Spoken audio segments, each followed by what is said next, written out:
Corona சமயத்தில் மு.க. ஸ்டாலின் காணாமல் போனதாக கூறியதாகவும் தவறாக எதுவும் தெரிவிக்கவில்லை என்றும் அதிமுக பொதுச் செயலாளர் எடப்பாடி பழனிசாமி விளக்கம் அளித்துள்ளார். திமுக ஆட்சியில் வறட்சி வந்ததா, வெள்ளம் வந்ததா, புயல் வந்ததா, கொரோனா வந்ததா? ஒன்னும் வரல. அப்படி வந்திருந்தா அந்த முதலமைச்சரே காணாது போயிருப்பார். இவர் அந்த கொரோனாவிலேயே போயிருப்பார். கொரோனா காலத்தில் மக்கள் கடுமையா பாதிக்கப்பட்டாங்க. அந்த காலகட்டத்தில் ஸ்டாலின் மக்களுக்கு சரியான ஆலோசனை கொடுக்கல. மக்களுக்கு ஓடோடி போட்டோ ஷூட் எடுக்கிறாரு. அப்ப எங்க காணாம போனோம்னு சொன்ன உடனே புலம்புறார், என்னை பற்றி தவறா பேசுறாரு. காணாமல் போனான்னு சொன்னதே ஒழிய உங்களை பற்றி தவறா எப்பொழுது பேசுறது கிடையாது. பேச வேண்டிய அவசியம் எங்களுக்கு கிடையாது. முதலமைச்சர் மு.க. ஸ்டாலினுடன் தான் காங்கிரஸ் உள்ளதாக கர்நாடக துணை முதலமைச்சர் டி.கே. சிவக்குமார் தெரிவித்துள்ளார். செங்கல்பட்டு மாவட்டம் மறைமலை நகரில் திமுக கூட்டணி கட்சி வேட்பாளர்களை ஆதரித்து பரப்புரையில் ஈடுபட்ட அவர் மாநில கட்சிகளையும் காங்கிரஸையும் சிதைக்க பாஜக சதி செய்வதாக குற்றம் சாட்டினார். Some new parties who have come here, they are telling that there is a support of some small Congress people. You need not worry. But I am trying to tell you, the Indian National Congress under the leadership of Rahul ji and Mr. Kalkar ji, we stand united with Stalin ji. We will support. There is only one Congress called the Indian National Congress. Bhavani தொகுதி திமுக வேட்பாளர் சந்திரசேகரை ஆதரித்து பரப்புரை மேற்கொண்ட திமுக துணை பொதுச் செயலாளர் கனிமொழி தமிழகத்திற்கு துரோகம் செய்வதற்காகவே எடப்பாடி பழனிசாமி ஒரு கூட்டணியை உருவாக்கியிருப்பதாக சாடினார். எடப்பாடி பழனிசாமி அவர்கள் வந்துவிட்டார். அதுக்காக நம்ம வருத்தம் தான் படணும். இந்த தேர்தலுக்கு அப்புறம் மக்கள் அவரை நிச்சயமாக பாடம் சொல்லி தந்து புறக்கணிப்பார்கள். மத்திய பாஜக அரசு கொண்டு வந்த திட்டங்கள் அனைத்தும் மக்களுக்கும் நாட்டிற்கும் எதிரானவை என்றும் எடப்பாடி பழனிசாமிக்கு கனிமொழி பதிலளித்தார். வரலாற்றில் முதன்முறையாக புதுச்சேரியில் சுமார் 90% வாக்குகள் பதிவாகியுள்ளன. புதுச்சேரி யூனியன் பிரதேசத்தில் 30 சட்டப்பேரவை தொகுதிகளுக்கும் ஒரே கட்டமாக வாக்குப்பதிவு நடைபெற்றது. காலை 7 மணி முதல் பொதுமக்கள் நீண்ட வரிசையில் காத்திருந்து ஆர்வத்துடன் வாக்களித்தனர். புதுச்சேரி மிஷன் வீதியில் வாக்காளர்களுக்கு ரோபோ ஒன்று பூ கொடுத்து வரவேற்றது. வாக்குச்சாவடி இந்த வழி, தயவு செய்து முன்னே செல்லுங்கள். Hello, welcome to the polling station. சுகாதாரத்துறை இயக்குநர் அலுவலகத்தில் துணைநிலை ஆளுநர் கைலாஷ்நாதன் தனது மனைவி பீனா மற்றும் தாயாருடன் சென்று வாக்களித்தார்.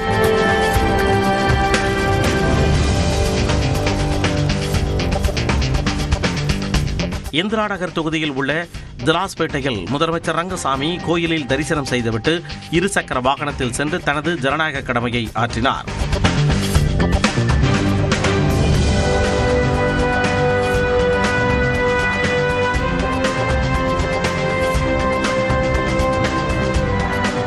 நியூஸ் 18ற்கு பேட்டியளித்த அவர் பீகார் முதலமைச்சரின் நிதிஷ்குமார் நிலைமை தனக்கு வராது என்றார்.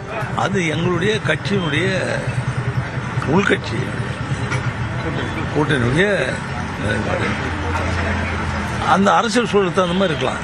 இப்போ யாரும் சொல்ல முடியல. ஆனால் அந்த நிலை எனக்கு எப்பொழுதுமே இருக்காது. இதேபோல் முன்னாள் முதல்வர் நாராயணசாமி உள்ளிட்ட அரசியல் கட்சி தலைவர்கள் தங்கள் ஜனநாயக கடமையை ஆற்றினர். மண்ணாடிப்பட்டு திருக்கனூரில் வாக்குச்சாவடி முன்பு திரண்ட பாஜக காங்கிரஸ் கட்சியினர் திடீரென கைகலப்பில் ஈடுபட்டனர். உள்துறை அமைச்சர் நமச்சிவாயம் வாக்களித்த பின் தள்ளுமுள்ளு ஏற்பட்ட நிலையில் காவல்துறை தடியடி நடத்தி கரைத்தது.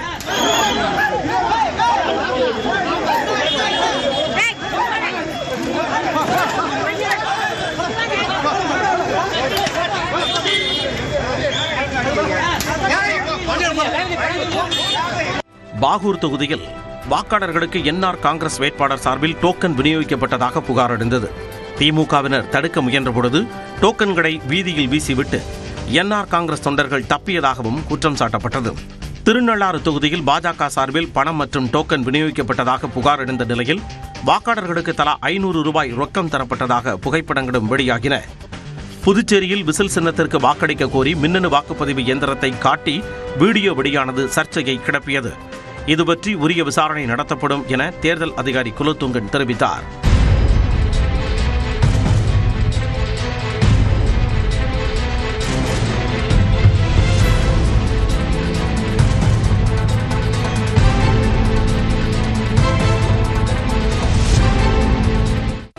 புதுச்சேரியில் சுமார் 90% வாக்குகள் பதிவாகியுள்ளன. 2011ஆம் ஆண்டு தேர்தலில் 85.57 விழுக்காடு வாக்குகள் பதிவாகியிருந்ததே புதுச்சேரியில் அதிகபட்சமாக பார்க்கப்பட்ட நிலையில் தற்பொழுது அங்கு வாக்குப்பதிவில் புதிய வரலாறு படைக்கப்பட்டுள்ளது. எஸ்ஐஆருக்கு பிறகு புதுச்சேரியில் 95,000 வாக்காளர்கள் நீக்கப்பட்ட நிலையில் அங்கு வாக்கு சதவிகிதம் உயர்ந்துள்ளது. ஒரு நிமிட செய்திகளை பார்க்கலாம். வரும் 17ஆம் தேதி கோடை விடுமுறை தொடங்கும் நிலையில் வரும் ஜூன் 1ஆம் தேதி அனைத்து பள்ளிகளும் திறக்கப்படும் என பள்ளிக் கல்வித்துறை அறிவித்துள்ளது. 1 முதல் 9ஆம் வகுப்பு வரை பயிலும் மாணவர்களுக்கான பள்ளி இறுதித் தேர்வுகள் வரும் 16ஆம் தேதி நிறைவடைகின்றன. வரும் 17ஆம் தேதி முதல் பள்ளி மாணவர்களுக்கு கோடை விடுமுறை தொடங்குகிறது. அதே நேரம் விடைத்தாள் திருத்தும் பணிகள், மாணவர் சேர்க்கை, தேர்தல் பணிகளுக்காக ஏப்ரல் 25ஆம் தேதி வரை அனைத்து ஆசிரியர்களும் பள்ளிக்கு வருகை புரிய வேண்டும் என அறிவுறுத்தப்பட்டுள்ளனர். 2026-27ஆம் ஆண்டிற்கான புதிய கல்வியாண்டில் ஜூன் 1ஆம் தேதி முதல் அனைத்து பள்ளிகளும் திறக்கப்படும் என தமிழ்நாடு அரசு அறிவித்துள்ளது. வரும் கல்வியாண்டு முதல் 1ஆம் வகுப்பு முதல் 3ஆம் வகுப்பு வரை பயிலும் மாணவர்களுக்கு புதிய பாட நூல்கள் அறிமுகப்படுத்தப்படுவதால் இவ்வகுப்புகளை கையாளும் ஆசிரியர்களுக்கு ஜூன் 1ஆம் தேதி முதல் 3ஆம் தேதி வரை மாவட்ட அளவில் பணியிடை பயிற்சிகள் வழங்கப்பட உள்ளது. எனவே 1 முதல் 3ஆம் வகுப்பு பயிலும் மாணவர்களுக்கு மட்டும் ஜூன் 4ஆம் தேதி முதல் வகுப்புகள் தொடங்கும் என பள்ளிக் கல்வித்துறை அறிவித்துள்ளது. கேரள சட்டப்பேரவைத் தேர்தலில் 78.03% வாக்குகள் பதிவாகின. 140 சட்டப்பேரவை தொகுதிகளை கொண்ட கேரளாவில் வாக்குப்பதிவு நேற்று விறுவிறுப்பாக நடைபெற்றது. 2,71,00,000 வாக்காளர்களை கொண்ட இந்த மாநிலத்தில் 883 வேட்பாளர்கள் களத்தில் உள்ளனர். காலை 7 மணியில் இருந்து வாக்காளர்கள் ஆர்வமாக வந்து வாக்களித்தனர். திருச்சூரில் ஆளுநர் ராஜேந்திர அர்லேக்கர் ஜனநாயக கடமையாற்றினார்.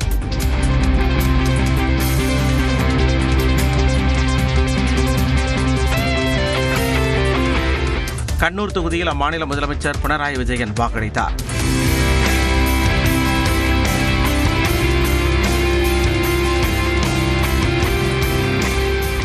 குருவாயூரில் நடிகரும் மத்திய இணையமைச்சருமான சுரேஷ் கோபி வாக்கு செலுத்தினார். திரைப்பிரபலங்கள் மம்முட்டி, மோகன்லால், பகத் பாசில், பிருத்திவிராஜ் உள்ளிட்டோரும் ஜனநாயக கடமையாற்றினர்.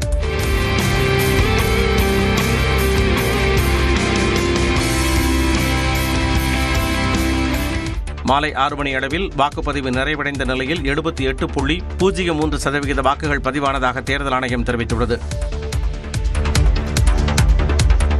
அசாம் சட்டப்பேரவைத் தேர்தலில் 85.38% வாக்குகள் பதிவானதாக தேர்தல் ஆணையம் தெரிவித்துள்ளது. 126 தொகுதிகளை கொண்ட அசாமில் ஆட்சியை தக்கவைக்க பாஜக கூட்டணியும் அதிகாரத்தை மீண்டும் கைப்பற்ற காங்கிரஸ் கூட்டணியும் மல்லு கட்டின. இங்கு மொத்தம் 722 வேட்பாளர்கள் களத்தில் நிற்கும் சூழலில் மக்கள் ஆர்வத்துடன் வாக்களித்தனர்.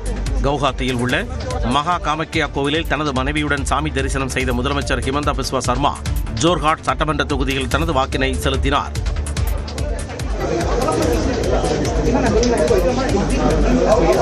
ஜோர்ஹாட் தொகுதியில் காங்கிரஸ் மாநில தலைவர் கௌரவ் கோகாய் வாக்களித்தார்.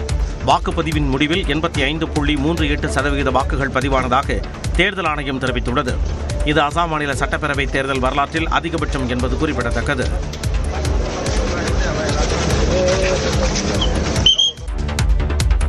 தமிழ்நாடு சட்டமன்ற தேர்தலில் வேட்புமனுக்களை வாபஸ் பெறுவதற்கான அவகாசம் நிறைவடைந்த நிலையில் 4600க்கும் மேற்பட்ட வேட்பாளர்கள் களத்தில் உள்ளனர். தமிழ்நாடு சட்டமன்ற தேர்தல் வரும் 23ஆம் தேதி ஒரே கட்டமாக நடைபெறுகிறது. இதற்கான வேட்புமனு தாக்கல் கடந்த மாதம் 30ஆம் தேதி தொடங்கி கடந்த 6ஆம் தேதி வரை நடைபெற்றது. தேர்தலில் போட்டியிட மொத்தம் 7599 மனுக்கள் தாக்கல் செய்யப்பட்டன. தொடர்ந்து வேட்புமனுக்கள் மீதான பரிசீலனை கடந்த 7ஆம் தேதி நடைபெற்றது. அதில் எடப்பாடி தொகுதியில் தாவேக வேட்பாளர் உள்ளிட்ட 2460 வேட்புமனுக்கள் தள்ளுபடி செய்யப்பட்டன. மனுக்களை திரும்ப பெற நேற்று மாலை வரை அவகாசம் வழங்கப்பட்ட நிலையில் 521 பேர் தங்களது வேட்புமனுவை திரும்ப பெற்றனர். அதைத் தொடர்ந்து மாலையில் வேட்பாளர்களுக்கு சின்னம் ஒதுக்கப்பட்டு இறுதி வேட்பாளர் பட்டியல் வெளியிடப்பட்டது. அதன்படி 234 தொகுதிகளிலும் 4618 வேட்பாளர்கள் களத்தில் உள்ளனர். தமிழகத்திலேயே அதிகபட்சமாக கரூர் சட்டமன்ற தொகுதியில் 79 வேட்பாளர்கள் களம் காண்கின்றனர்.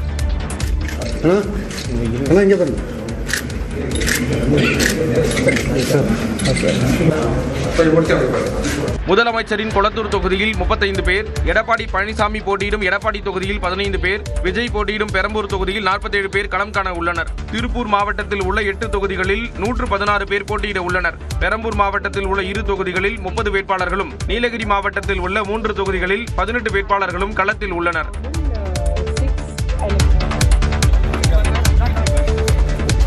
தேர்தல் களத்தில் வாக்காளர்களை கவர வேட்பாளர்கள் பல்வேறு நூதன முறைகளை கையாண்டு வருகின்றனர். கிருஷ்ணகிரி மாவட்டம் ஓசூரில் அதிமுக வேட்பாளர் பாலகிருஷ்ணா ரெட்டி சாமந்தி பூத்தோட்டத்திற்கு சென்று தொழிலாளர்களுடன் இணைந்து பூப்பறித்தபடி வாக்கு சேகரித்தார். மயிலாடுதுறை மாவட்டம் பூம்புகார் தொகுதி திமுக வேட்பாளர் நிவேதா முருகன் வெள்ளக்கோவில் கிராமத்தில் ஒரு குழந்தைக்கு பெயர் சூட்டி மகிழ்ந்தார்.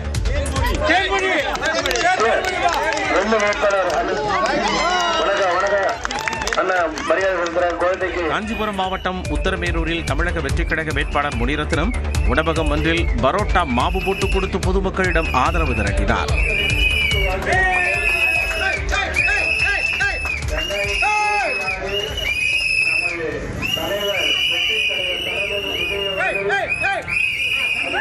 சேலம் எடப்பாடி தொகுதியில் தமிழக வாழ்வுரிமை கட்சி வேட்பாளர் கோவிந்தராஜ் வாரச்சந்தையில் காய்கறி விற்று நூதன முறையில் வாக்கு கேட்டார்.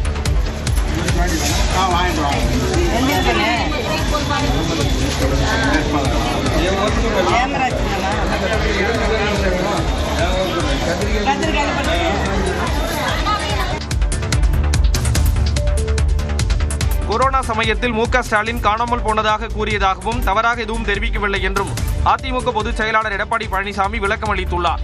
திமுக ஆட்சியில் வறட்சி வந்ததா, வெள்ளம் வந்ததா, புயல் வந்ததா, கொரோனா வந்ததா, ஒன்னும் வரல. அப்படி வந்திருந்தா அந்த முதலமைச்சரே காணாத போயிருப்பார். இவர் அந்த கொரோனாவிலேயே போயிருப்பார். கொரோனா காலத்தில் மக்கள் கடுமையா பாதிக்கப்பட்டாங்க.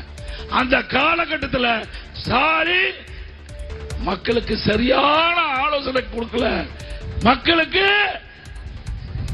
ஓடோடி போட்டோ ஷூட் எடுக்கிறாரு. அப்ப எங்க காணாம போனோம்னு சொன்ன உடனே புலம்புறார். என்னை பற்றி தவறா பேசுறார். காணாமல் போனான்னு தான் சொன்னதே ஒழிய உங்களை பற்றி தவறா எப்பொழுது பேசுறது கிடையாது. பேச வேண்டிய அவசியங்கள் கிடையாது. முதலமைச்சர் மு க ஸ்டாலினுடன் தான் காங்கிரஸ் உள்ளதாக கர்நாடக துணை முதலமைச்சர் டி கே சிவக்குமார் தெரிவித்துள்ளார். செங்கல்பட்டு மாவட்டம் மறைமலை நகரில் திமுக கூட்டணி கட்சி வேட்பாளர்களை ஆதரித்து பரப்புரையில் ஈடுபட்ட அவர் மாநில கட்சிகளையும் காங்கிரஸையும் சிதைக்க பாஜக சதி செய்வதாக குற்றம் சாட்டினார். Some new parties who have come here, they are telling that there is a support of some small Congress people. You need not worry. But I am trying to tell you, the Indian National Congress under the leadership of Rahul ji and Mr. Kalkar ji, we stand united with Stalin ji. We will support. There is only one Congress called the Indian National Congress. Bhavani தொகுதி திமுக வேட்பாளர் சந்திரசேகரை ஆதரித்து பரப்புரை மேற்கொண்ட திமுக துணை பொதுச் செயலாளர் கனிமொழி தமிழகத்திற்கு துரோகம் செய்வதற்காகவே எடப்பாடி பழனிசாமி ஒரு கூட்டணியை உருவாக்கியிருப்பதாக சாடினார். தரம் தாழ்ந்து பேசிக் கொண்டிருக்கக்கூடிய நிலைக்கு எடப்பாடி பழனிசாமி அவர்கள் வந்துவிட்டார். அதுக்காக நம்ம வருத்தம் தான் படணும். இந்த தேர்தலுக்கு அப்புறம் மக்கள் அவரை நிச்சயமாக பாடம் சொல்லி தந்து புறக்கணிப்பார்கள். மத்திய பாஜக அரசு கொண்டு வந்த திட்டங்கள் அனைத்தும் மக்களுக்கும் நாட்டிற்கும் எதிரானவை என்றும் எடப்பாடி பழனிசாமிக்கு கனிமொழி பதிலளித்தார்.